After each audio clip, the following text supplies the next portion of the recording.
Well, welcome back to another Dynodaze video. As you can see, Cosmic Grey, my favourite colour Ep3, and it's up on the dyno after having a rocker cover fitted from Uncle Keith.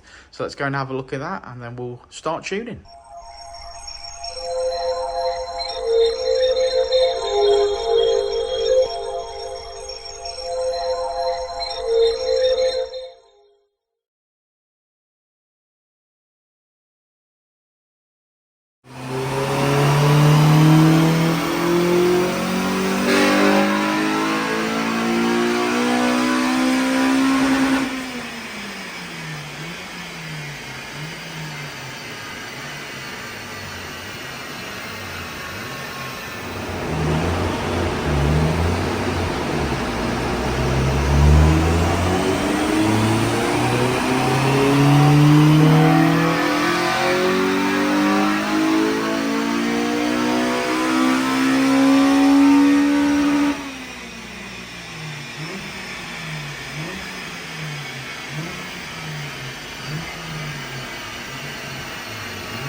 Well, as we always say, red line is how she came in, blue line is how she leaves. Plenty of power had there, extended the rev range somewhat, lowered VTEC, finish on 228 and 194. The wheel's not bad at all. Thanks for sticking around to the end of the video, guys.